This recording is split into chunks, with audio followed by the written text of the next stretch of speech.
എല്ലാവർക്കും നമസ്കാരം. എൻഷുറി ചാനലിന്റെ പുതിയൊരു വീട്ടിലേക്ക് എല്ലാവർക്കും സ്വാഗതം. അപ്പോൾ നമ്മൾ ഇപ്പോൾ LPSC, UPSC, അതേപോലെ തന്നെ LDC, LGS അങ്ങനെ നിരവധി പരീക്ഷകളുടെ ഒരു ഒഴുക്ക് തന്നെയാണ് ഇപ്പോൾ വന്നുകൊണ്ടിരിക്കുന്നത് അല്ലെ. അപ്പോൾ നമ്മൾ അപേക്ഷിക്കുമ്പോൾ ഇതിന്റെ സംവരണങ്ങൾ എങ്ങനെയൊക്കെയാണ്, ഇതുമായി ബന്ധപ്പെട്ട് ഒരുപാട് സംശയങ്ങൾ നിങ്ങളുടെ മനസ്സിലുണ്ടാവും. അപ്പോൾ സംവരണവുമായി ബന്ധപ്പെട്ടിട്ട് ഒരു വീഡിയോ നമ്മൾ നേരത്തെ ചെയ്തിട്ടുണ്ട്. അപ്പോൾ നിങ്ങൾക്ക് സംശയമുള്ളവർക്ക് അതൊന്ന് പോയത് കാണാവുന്നതാണ്. ഇന്ന് നമ്മൾ ചർച്ച ചെയ്യുന്നത് എന്താണ് EWS അഥവാ സാമ്പത്തിക സംവരണം എന്നാൽ എന്താണ്, അതിന്റെ മാനദണ്ഡങ്ങൾ എന്താണ്, അത് നിങ്ങൾക്ക് ബാധകമാവുമോ ഇല്ലയോ എന്ന് അറിയാൻ സഹായിക്കുന്ന ഒരു വീഡിയോ ആണ് ഇന്ന്. ഓക്കെ, അപ്പൊ നമ്മുടെ വീഡിയോയിലോട്ട് കടക്കുന്നതിന് മുമ്പായിട്ട് നമ്മുടെ ചാനൽ ആദ്യമായി കാണുന്നവരാണ് നിങ്ങളെങ്കിൽ തീർച്ചയായും ചാനൽ ഒന്ന് സബ്സ്ക്രൈബ് ചെയ്യുക, അതേപോലെ തന്നെ ബെല്ലൈക്കൺ കൂടെ ഒന്ന് ക്ലിക്ക് ചെയ്യുക. ഓക്കെ, അപ്പൊ നിങ്ങളുടെ സുഹൃത്തുക്കൾക്ക് കൂടെ ഇതൊന്ന് ഷെയർ ചെയ്യുക. കാരണം നമ്മളുടെ OC കാറ്റഗറിയിൽ നമുക്കൊരു 10% നമുക്ക് എന്ത് വരുന്നുണ്ട്, ഈ സാമ്പത്തിക സംവരണം വരുന്നുണ്ട്.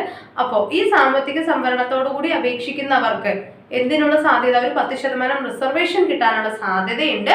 അപ്പൊ എന്താണ്, ജനറൽ കാറ്റഗറിയിലാണെങ്കിൽ പോലും ഒരു 10% റിസർവേഷൻ കിട്ടുമ്പോൾ നമുക്കുള്ള ജോലി സാധ്യതകൾ കൂടുതലാണ്. അപ്പൊ ഈ സംവരണത്തെ കുറിച്ച് മുഴുവനായി അറിയുന്നതിന് വേണ്ടി ഈ വീഡിയോ മുഴുവനായി ഒന്ന് കാണാനായിട്ട് ശ്രമിക്കുക. ഓക്കെ, അപ്പൊ നമുക്ക് എന്ത് ചെയ്യാം, വീഡിയോയിലോട്ട് പോവാം.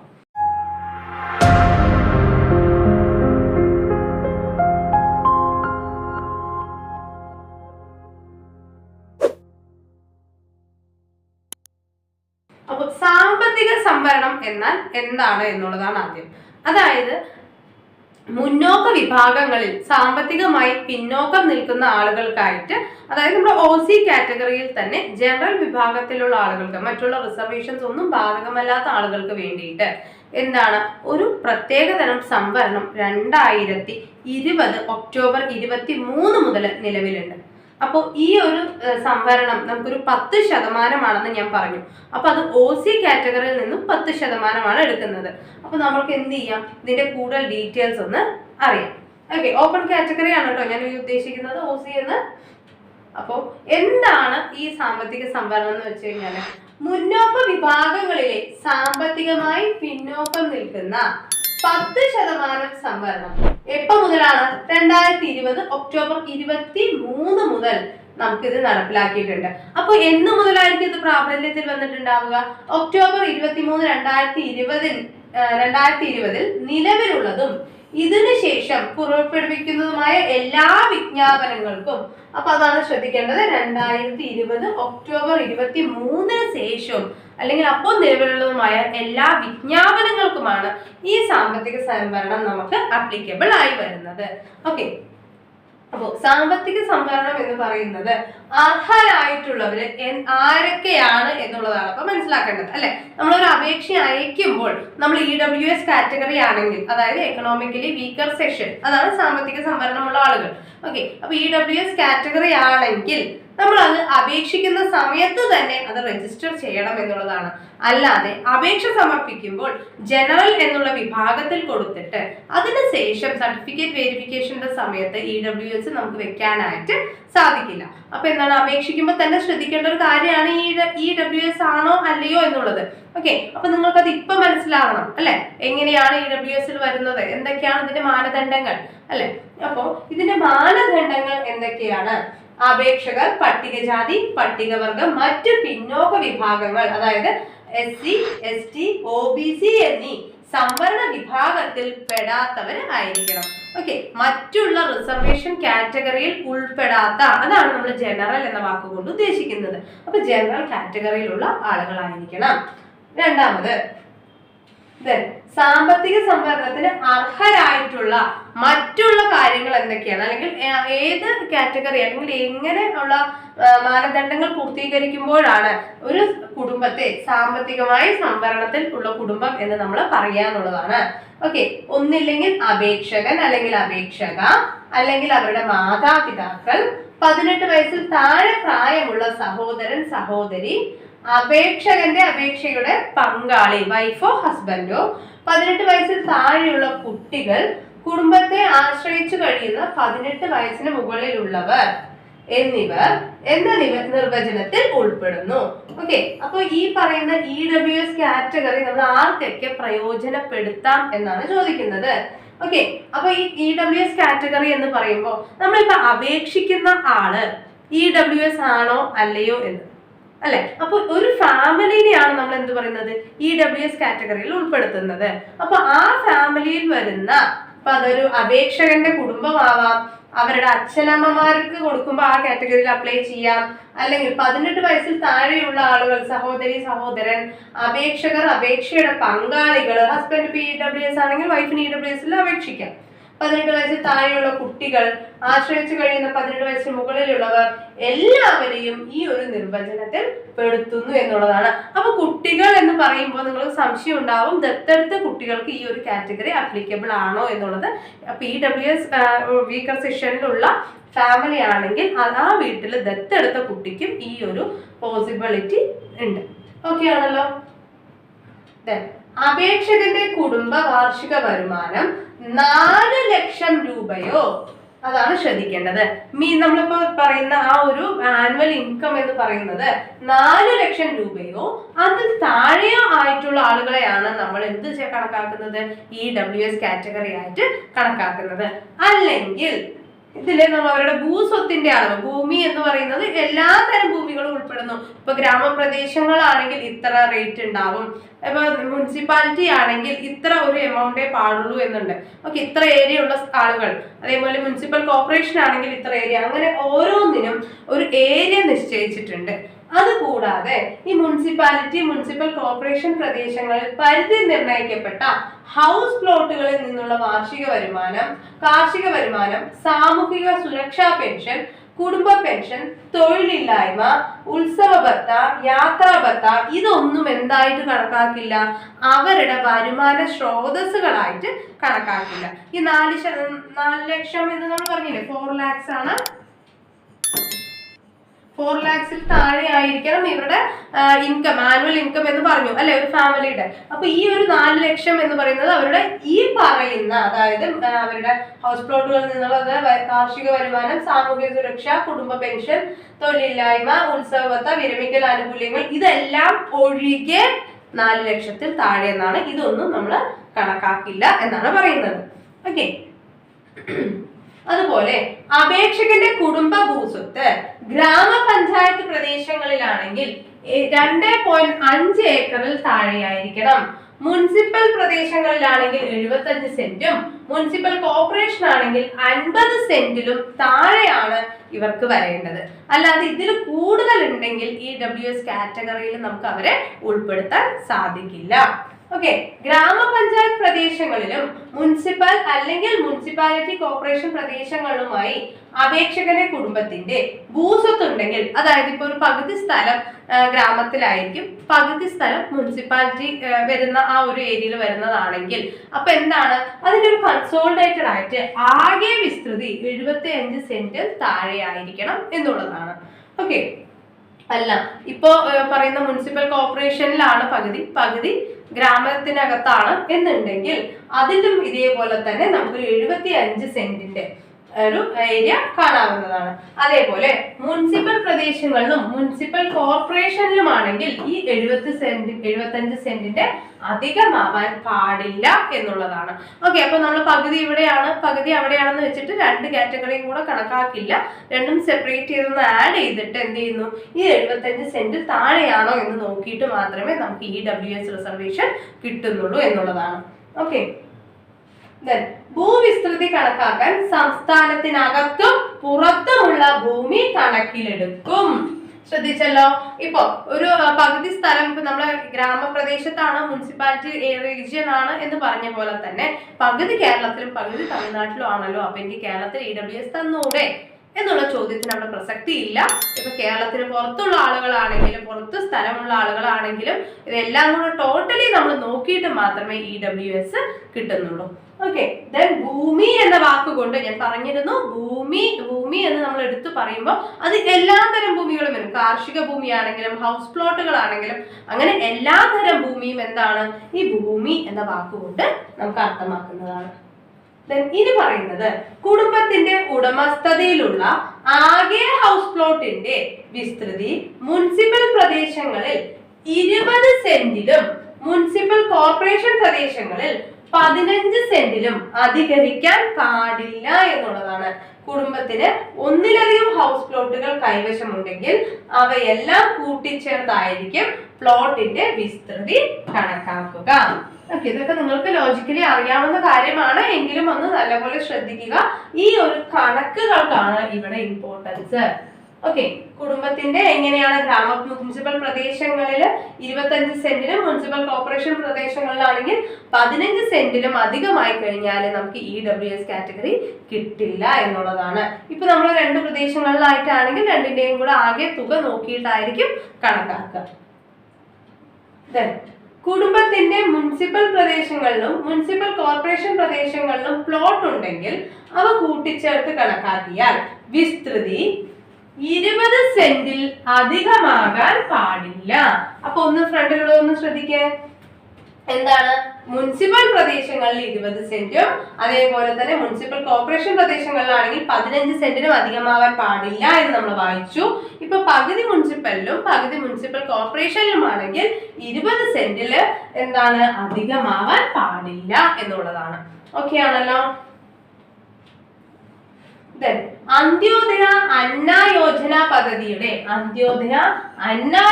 പദ്ധതിയുടെ പ്രയോറിറ്റി റേഷൻ കാർഡ് ഉള്ളവരാണെങ്കിൽ, ഓക്കെ, പ്രയോറിറ്റി റേഷൻ കാർഡ് അല്ലെങ്കിൽ അതിൽ വിഭാഗങ്ങളുടെ റേഷൻ കാർഡിൽ ഉൾപ്പെട്ടവരാണെങ്കിൽ തന്നെ സാമ്പത്തികമായി പിന്നോക്കം നിൽക്കുന്നവർക്കുള്ള സംവരണ ആനുകൂല്യങ്ങൾക്ക് അർഹരാണ്.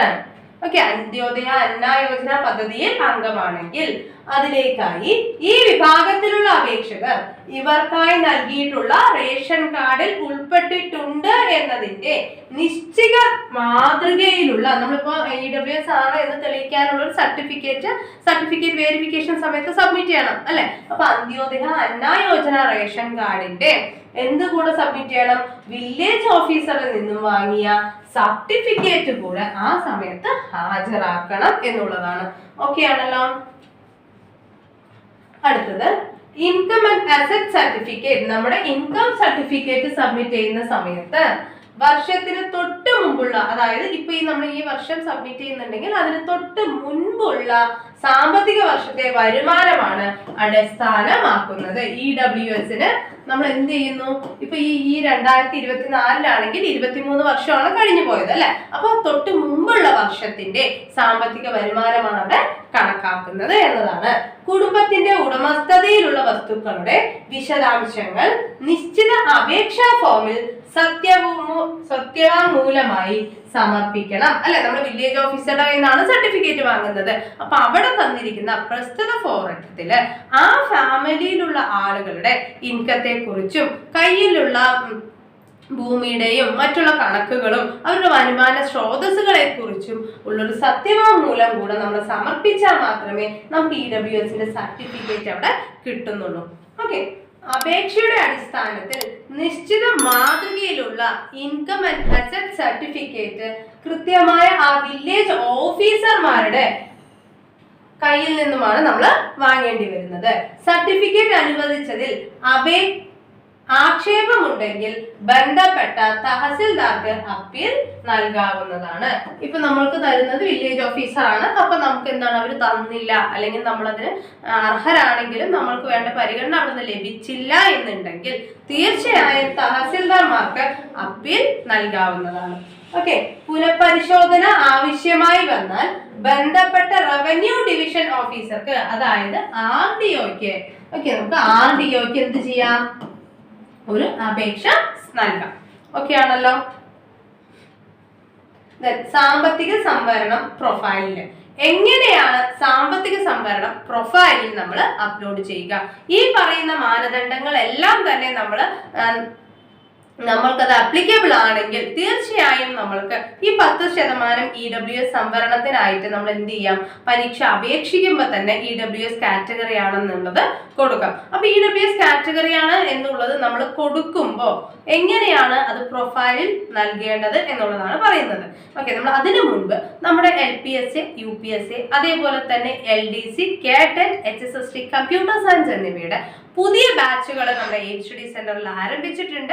അപ്പൊ നിങ്ങൾക്കറിയാം കേരളത്തിലെ തന്നെ നല്ലൊരു ശതമാനം വിജയം നേടിക്കൊണ്ടിരിക്കുന്ന ഒരു സ്ഥാപനമാണ് എയിം സ്റ്റഡി സെന്റർ എന്നുള്ളത്. കഴിഞ്ഞ LPSA UPSA കേരളത്തിലെ തന്നെ ടോപ്പ് വിജയം, അതേപോലെ തന്നെ കഴിഞ്ഞ കേഡറ്റിൽ 3000-ഓളം കുട്ടികളെ വിജയിപ്പിക്കാനായിട്ട് എയിം സ്റ്റഡി സെന്ററിന് സാധിച്ചിട്ടുണ്ട്. അപ്പൊ നിങ്ങൾ എത്രയും പെട്ടെന്ന് തന്നെ ജോയിൻ ചെയ്യുക. ഇപ്പൊ നിങ്ങൾക്ക് 32ാമത്തെ ബാച്ചിലോട്ടുള്ള അഡ്മിഷന്റെ ഓഫേഴ്സ് അവൈലബിൾ ആണ്. അപ്പൊ ഏറ്റവും കുറഞ്ഞ ഫീസിൽ തന്നെ ഏറ്റവും ക്വാളിറ്റി ഉള്ള ക്ലാസ്സുകൾ നിങ്ങളിലേക്ക് എത്തിക്കുന്നുണ്ട്.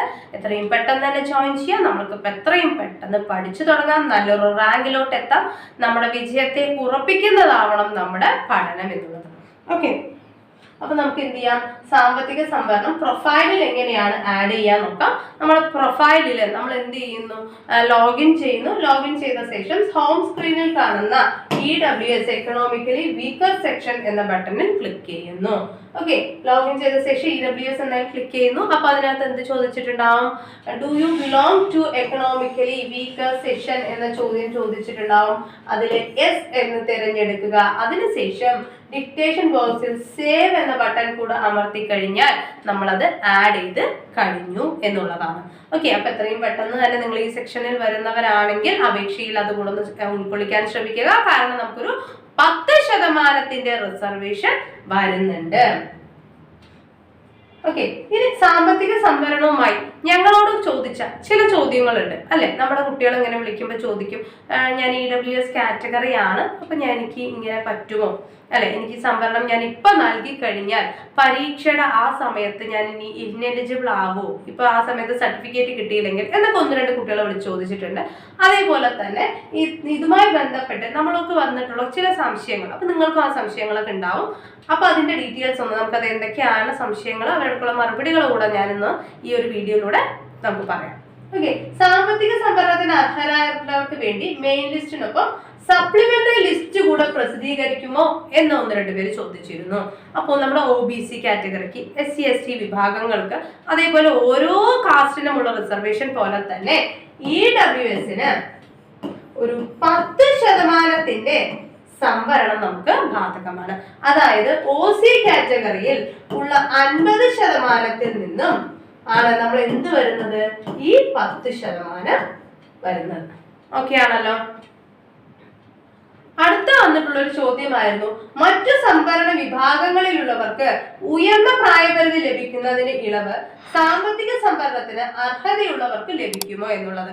അതായത് നമ്മളിപ്പോ നമ്മുടെ OBC കാറ്റഗറി ആണെങ്കിൽ OBC കാറ്റഗറിക്കാർക്ക് ഇപ്പൊ LDCക്കാണ് അല്ലെങ്കിൽ നമ്മളുടെ LPUPക്ക് ആണെങ്കിൽ ഒരു 3 വർഷത്തെ പ്രായ ഇളവും, അതേപോലെ തന്നെ SC അല്ലെങ്കിൽ ST വിഭാഗത്തിലുള്ളവർക്ക് ഒരു 5 വർഷത്തെ പ്രായപരിധിയും അല്ലെ ഒരു ഇളവ് കൂടെ ലഭിക്കുന്നുണ്ട്. അപ്പൊ ഇത്തരത്തിൽ EWSന് കൂടെ ഇങ്ങനെ ഒരു ഉയർന്ന പ്രായത്തിൽ ഒരു പരിധിയിൽ ഒരു ഇളവ് ലഭിക്കുമോ എന്നുള്ളതാണ്. അങ്ങനെ ഒരു ഇളവ് ഇതുവരെ അനുവദിച്ചിട്ടില്ല.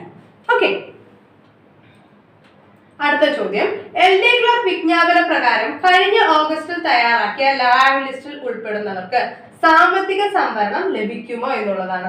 കഴിഞ്ഞ LDC എന്ന് പറയുന്നത് എപ്പോഴാണ്, നമുക്ക് ഒരുപാട് മുമ്പായിരുന്നു, ഒരു 2019 അല്ലെ. 2020 ഒക്ടോബർ 23 മുതൽ, ഞാൻ ഇവിടെ എഴുതാം, 2020 ഒക്ടോബർ 23 മുതലാണ് എന്ത് വന്നിട്ടുള്ളത്, നമ്മൾക്ക് ഈ ഒരു നിയമം പ്രാബല്യത്തിൽ വന്നിട്ടുള്ളത്. അപ്പൊ അതിന് ശേഷമുള്ള റാങ്ക് ലിസ്റ്റുകളിലാണ് ഈ ഒരു സംവരണം നടപ്പിലാക്കുക. സാമ്പത്തിക സംവരണം രേഖപ്പെടുത്തി അപേക്ഷ നൽകിയതിനു ശേഷം നിശ്ചിത സർട്ടിഫിക്കറ്റ് ഹാജരാക്കാൻ കഴിയാതെ വന്നാൽ അപേക്ഷ തിരസ്കരിക്കുമോ അല്ലെ. എന്നോട് 1-2 പേര് വിളിച്ച് ഒരുപാട് പേര് ചോദിച്ചിട്ടുള്ള ഒരു വലിയൊരു ഡൗട്ട് ആയിരുന്നു ഇത്. ഇപ്പൊ നമ്മൾ EWS ഉൾപ്പെടുത്തിക്കൊണ്ട് അപേക്ഷിച്ചാൽ എന്തെങ്കിലും കാരണവശാൽ ആ സമയത്ത് സർട്ടിഫിക്കറ്റ് നമുക്ക് ലഭ്യമായില്ലെങ്കിൽ നമുക്കത് അപ്ലൈ ചെയ്യാൻ സാധിക്കാതെ വരുമോ എന്ന് ചോദിച്ചിരുന്നു. അപ്പോ ഈ സമയത്ത് നമ്മൾ EWS കൊടുത്തു, പക്ഷെ എന്തെങ്കിലും കാരണവശാൽ ആ സമയം നമ്മൾക്ക് അപേക്ഷ കിട്ടിയില്ല, അല്ലെങ്കിൽ ആ സർട്ടിഫിക്കറ്റ് വെരിഫിക്കേഷൻ സമയത്ത് നമുക്ക് ലഭ്യമായില്ല എന്ന് വെച്ച് കഴിഞ്ഞാല് നമ്മളെ അവര് ജനറൽ വിഭാഗത്തിലുള്ള ആ ലിസ്റ്റിലോട്ട് മാറ്റുമെന്നല്ലാതെ അതല്ലാതെ മറ്റു ഒരു പ്രശ്നവും നമ്മൾക്ക് അവിടെ വരാൻ പോകുന്നില്ല. EWS ആണ് എന്ന് തെളിയിക്കാൻ സാധിച്ചില്ല എന്ന് വെച്ചിട്ട് നമ്മളെ അവരെന്ത് ചെയ്യില്ല, ഇന്നെലിജിബിൾ ആക്കില്ല. നമുക്ക് അങ്ങനെ ആ ഒരു ലിസ്റ്റിൽ നിന്ന് നമ്മൾ പുറത്താവും എന്നൊന്നും വരുന്നില്ല. ആ ഒരു EWSന്റെ റിസർവേഷൻ മാത്രമാണ് നമുക്ക് ലഭിക്കാതെ വരുന്നത്. ഓക്കെ, അപ്പൊ EWS കാറ്റഗറിയിലുള്ളവർ ഇനി ഈ ഒരു പേടി കാരണം അപേക്ഷിക്കാതെ ഇരിക്കരുത്. EWS വിഭാഗത്തിൽ പെടുന്നവരാണെങ്കിൽ തീർച്ചയായും നിങ്ങൾക്കത് ചെയ്യാവുന്നതാണ്. ഇനി അടുത്ത ചോദ്യമാണ്, തസ്തിക മാറ്റം വഴിയുള്ള നിയമനത്തിന് സാമ്പത്തിക സംവരണം ലഭിക്കുമോ എന്നുള്ളത്. തസ്തിക മാറ്റം വഴിയുള്ള സംവരണത്തിന് നമുക്ക് ഈ ഒരു ഇളവ് എന്ന് പറയുന്നത് ലഭിക്കുന്നതല്ല. ഓക്കെ, അപ്പൊ ഈ ഒരു ഇളവ് എന്ന് പറയുന്നത് തസ്തിക മാറ്റത്തിന് വരില്ല. അതായത് ബൈ ട്രാൻസ്ഫർ എന്ന് പറഞ്ഞിട്ട് നമ്മൾ കുറെ പോസ്റ്റുകൾ കാണാറുണ്ട്, അത് ലഭിക്കില്ല. നമ്മൾ ജനറലി ഉള്ള ആ ഒരു വൺ ടൈം ഡയറക്റ്റ് റിക്രൂട്ട്മെന്റിന് മാത്രമാണ് എന്ത് വരുന്നത്, നമുക്ക് ഈ ഒരു സാമ്പത്തിക സംവരണം ലഭിക്കുന്നത്. ഒരു തവണ കിട്ടിയാൽ പിന്നെ അടുത്ത തവണ കിട്ടില്ലേ എന്നൊന്നുമില്ല. നമ്മൾ ഓരോ തവണ ഓരോ എക്സാം എഴുതുന്നതിനനുസരിച്ച് നമുക്ക് കിട്ടും. ബൈ ട്രാൻസ്ഫറിന് കിട്ടില്ല എന്നേ ഉള്ളൂ കേട്ടോ. ഓക്കെ, മറ്റുള്ള നമുക്ക് കാസ്റ്റ് റിസർവേഷൻസ് പോലെ തന്നെ EWS നമുക്ക് അപ്ലിക്കബിൾ ആയിട്ടുള്ള ഒരു കാര്യമാണ്. ഓക്കെ, അപ്പോൾ EWSന്റെ കാര്യം നിങ്ങൾക്ക് വളരെ ഡീറ്റെയിൽഡ് ആയിട്ട് തന്നെ മനസ്സിലായിട്ടുണ്ടാവും എന്ന് വിചാരിക്കുന്നു. അപ്പൊ ഞാൻ മുൻപ് പറഞ്ഞ പോലെ തന്നെ ഇത്രയും ടോപ്പ് റിസൾട്ട് ഉള്ളൊരു സെന്റർ ആണ് നമ്മുടെ എയിം സ്റ്റഡീസ് സെന്റർ എന്ന് പറഞ്ഞത്. അപ്പൊ കേരളത്തിൽ തന്നെ ഇത്രയും വലിയ വിജയം എയിം സ്റ്റഡീസ് സെന്ററിലെ കുട്ടികൾക്ക് നേടാൻ എന്താണ് കാരണം എന്ന് പറയുന്നത്, ഞങ്ങൾ പ്രൊവൈഡ് ചെയ്യുന്ന systematic study plan, complete syllabus oriented ആയിട്ടുള്ള സിസ്റ്റമാറ്റിക് സ്റ്റഡി പ്ലാൻ, SCRTയുടെ 5 മുതൽ 10 വരെ പാഠഭാഗങ്ങളുടെ ചാപ്റ്റർ വൈസ് ക്ലാസ്സുകൾ, അതിന്റെ പ്ലാനോട് കൂടി ഡെയിലി ടൈം ടേബിൾ നമ്മൾ ഗ്രൂപ്പിൽ ഇട്ട് കൊടുത്ത് ആ ടൈം ടേബിൾക്ക് അനുസരിച്ചാണ് കുട്ടികളെ നമ്മൾ പഠിപ്പിക്കുന്നത്. അതേപോലെ തന്നെ തിങ്കൾ മുതൽ വെള്ളി വരെ പഠിച്ച ഭാഗങ്ങളെ നമ്മൾ ശനിയാഴ്ച ഒന്ന് റിവൈസ് ചെയ്ത് ഞായറാഴ്ചകളിൽ വീക്കിലി എക്സാമുകൾ നടത്തുന്നു. അതുകൂടാതെ എല്ലാ ബുധനാഴ്ചകളും 100 മാർക്കിന്റെ OMR മോഡൽ പരീക്ഷ കൂടെ LPSA UPSAയുടെ പ്രീവിയസ് ക്വസ്റ്റ്യൻ പേപ്പേഴ്സ് എല്ലാം ഉൾപ്പെടുത്തിക്കൊണ്ടാണ് നമ്മൾ പറയുന്നത്. 100 മാർക്കിന്റെ മോഡൽ പരീക്ഷ കൂടെ നമ്മൾ അവർക്കായിട്ട് നൽകുന്നുണ്ട്. ഓക്കെ, പിന്നെ ഡെയിലി ക്യൂസ് 8:30ക്ക് നമ്മൾ ടെലഗ്രാം വഴി ഡെയിലി ക്യൂസുകൾ നൽകുന്നുണ്ട് കുട്ടികൾക്ക്. അപ്പൊ അവര് പഠിച്ച ഭാഗങ്ങൾ ഒന്നുകൂടെ ഉറപ്പിക്കാനും വീണ്ടും വീണ്ടും വീണ്ടും റിവൈസ് ചെയ്ത് മനസ്സിലാക്കാനും കൂടെ നമുക്കത് സഹായിക്കുന്നുണ്ട്. ഡെയിലി കറണ്ട് അഫയേഴ്സ് അവരുടെ ഗ്രൂപ്പിലൂടെ ഷെയർ ചെയ്യുന്നു. അതുകൂടാതെ മന്ത്ലി അതിന്റെ PDF കൂടെ മന്ത്ലി അതിന്റെ PDF കൂടെ നമ്മൾ എന്ത് ചെയ്യുന്നുണ്ട്, അവർക്കായിട്ട് പ്രൊവൈഡ് ചെയ്യുന്നുണ്ട്. അപ്പൊ നിങ്ങൾ നമ്മുടെ പ്രീമിയം കോഴ്സിൽ മെമ്പർ ആവുകയാണെന്നുണ്ടെങ്കിൽ ഇതെല്ലാം നിങ്ങൾക്കായിട്ട് നമ്മൾ ഒരുക്കുന്ന ഫീച്ചേഴ്സ് ആണ്. അപ്പൊ എത്രയും പെട്ടെന്ന് ജോയിൻ ചെയ്യാൻ. നോട്ടിഫിക്കേഷൻ വന്നു, ഇനി ഒരു 150 ദിവസമൊക്കെ നമുക്ക് മുന്നിലുള്ളൂ. അപ്പൊ ആ ഒരു ദിവസങ്ങൾ കൊണ്ട് തീർച്ചയായും ഒരു വീട്ടമ്മയ്ക്കാണെങ്കിലും അല്ലെങ്കിൽ ഒരു വർക്കിംഗ് വുമൺ ആണെങ്കിലും, വർക്കിംഗ് ആയിട്ടുള്ളവരും വീട്ടമ്മമാരും ആയിട്ടുള്ളവർക്കാണ് ഏറ്റവും അവർ പറയുന്നതല്ല, ഞങ്ങൾക്ക് ടൈം ഇല്ല, പഠിക്കാൻ പറ്റുന്നില്ല, ഒരു ദിവസം 2 മണിക്കൂർ പോലും സമയം കിട്ടുന്നില്ല എന്നൊക്കെ. അപ്പൊ അവർക്ക് പോലും പഠിക്കാവുന്ന രീതിയിൽ തന്നെയാണ് നമ്മൾ പ്ലാനുകൾ സെറ്റ് ചെയ്തിരിക്കുന്നത്. ലൈവ് ക്ലാസ്സുകളുടെ എല്ലാത്തിന്റെയും റെക്കോർഡഡ് ക്ലാസ് നിങ്ങൾക്ക് അവൈലബിൾ ആയിരിക്കും. അതേപോലെ നിങ്ങൾക്ക് ഏത് സമയത്തും എത്ര തവണ വേണമെങ്കിലും കാണാവുന്ന രീതിയിലുള്ള റെക്കോർഡഡ് ക്ലാസ്സസ് നമ്മുടെ ആപ്പിൽ അവൈലബിൾ ആണ്. ഓക്കെ, നിങ്ങൾക്കായിട്ട് ഒരു ഡിസ്കഷൻ പ്ലാറ്റ്ഫോം നമ്മൾ നൽകുന്നുണ്ട്. ഡിസ്കഷൻ പ്ലാറ്റ്ഫോം എന്ന് പറയുന്നത് നിങ്ങളുടെ ബാച്ചിലെ കുട്ടികളോടൊപ്പം നിങ്ങൾക്ക് ഡിസ്കസ് ചെയ്തുകൊണ്ട് പഠിക്കാവുന്ന ഒരു പ്ലാറ്റ്ഫോമാണ്. 2 പേഴ്സണൽ മെന്റേഴ്സ് ആണ് നിങ്ങൾക്കായിട്ട് ഒരുക്കിയിരിക്കുന്നത്. 2 പേഴ്സണൽ മെന്റേഴ്സ് എന്ന് പറയുമ്പോൾ നിങ്ങൾക്ക് എന്ത് ഡൗട്ടും വിളിച്ച് ക്ലാരിഫൈ ചെയ്യാവുന്ന 2 പേഴ്സണൽ മെന്റേഴ്സ് എന്നുള്ളതാണ്. ഓക്കെ, അപ്പൊ ഇത്രയും പാക്കേജ് ആയിട്ട്, അതായത് ഇത്രയും ഫീച്ചേഴ്സ് അടങ്ങുന്ന ഇത്രയും വലിയൊരു ബൾക്ക് പാക്കേജ് ആണ് LPSA UPSA എക്സാമുകൾക്ക് പ്രിപ്പയർ ചെയ്യുന്നവർക്കായി ഞങ്ങൾ ഒരുക്കിയിരിക്കുന്നത്. നമ്മുടെ 32ാമത്തെ ബാച്ചിലേക്കുള്ള അഡ്മിഷൻ ഇപ്പൊ ക്ലോസിംഗ് ആണ്. സോ എത്രയും പെട്ടെന്ന് തന്നെ, ലിമിറ്റഡ് സീറ്റ്സ് ആണ് അവൈലബിൾ, അത് എത്രയും പെട്ടെന്ന് തന്നെ ജോയിൻ ചെയ്യാം. ജോയിൻ ചെയ്യുന്നതിനെ കോൺടാക്ട് ചെയ്യേണ്ട നമ്പർ 9446537080. അപ്പൊ നിങ്ങൾക്ക് നമ്മൾ ഇപ്പൊ സ്പെഷ്യൽ ഓഫേഴ്സിലായിട്ട് LP UP കേട്ടറ്റ് LDC LGS അതേപോലെ തന്നെ LDC LGS ഡിഗ്രി ലെവൽ പരീക്ഷയുടെ combo offer, HSST computer science എന്നിവയുടെ പുതിയ ബാച്ചുകൾ എയിം സ്റ്റഡീസ് സെന്ററിൽ ആരംഭിക്കുന്നുണ്ട്. അപ്പൊ എത്രയും പെട്ടെന്ന് തന്നെ കൂടുതൽ വിവരങ്ങൾക്കായി താഴെ കാണുന്ന നമ്പറിൽ കോൺടാക്ട് ചെയ്യാം. ഓക്കെ, അപ്പൊ നമ്മുടെ എയിം സ്റ്റഡീസ് സെന്ററിന് അത്രയും ടോപ്പ് റിസൾട്ട് ആണ് നമുക്ക് നിങ്ങൾ കാണാനായിട്ട് സാധിക്കുന്നത്. നമ്മുടെ HSA ആണെങ്കിലും LP UP ആണെങ്കിലും നിങ്ങൾക്കെല്ലാം അത്രയും ടോപ്പ് റിസൾട്ട് തന്നെ കാണാം. അപ്പൊ നിങ്ങൾ റിസൾട്ട് കണ്ടിട്ട് സ്ഥാപനം ചൂസ് ചെയ്യുക. അല്ലാതെ പരസ്യവാചകങ്ങളല്ല, നമ്മൾ അത്രയും ക്വാളിറ്റിയുള്ള ക്ലാസ്സുകളും സിസ്റ്റമാറ്റിക് ആയി നമ്മുടെ കുട്ടികളെ ഫോളോ ചെയ്യുകയും അവരെ പഠിക്കുന്നുണ്ടെന്ന് ഉറപ്പുവരുത്തുകയും ചെയ്യുന്നതുകൊണ്ട് തന്നെയാണ് എയിം സ്റ്റഡി സെന്ററിന് എന്നും ഒരു ടോപ്പ് റിസൾട്ട് കാഴ്ചവെക്കാൻ സാധിക്കുന്നത്. അപ്പം നല്ല രീതിയിൽ തന്നെ പഠിക്കുക. എല്ലാവർക്കും ഭാവിയിൽ നല്ലൊരു സർക്കാർ സ്കൂളുകളിൽ ജോലി ചെയ്യാനായിട്ട് സാധിക്കട്ടെ. സർക്കാർ സ്ഥാപനങ്ങളിൽ നിങ്ങൾ എല്ലാവരും വർക്ക് ചെയ്യണം. അപ്പം നല്ലൊരു ഭാവി നേരുന്നു. മറ്റൊരു വീഡിയോ ആയിട്ട് നമുക്ക് വീണ്ടും കാണാം. നിങ്ങളുടെ ഫ്രണ്ട്സിലോട്ട് കൂടെ ഒന്ന് ഷെയർ ചെയ്യാനും ലൈക്ക് ചെയ്യാനും കമന്റ് ചെയ്യാനും ചാനൽ ഒന്ന് സബ്സ്ക്രൈബ് ചെയ്യാനും മറക്കരുത്. Okay, thank you.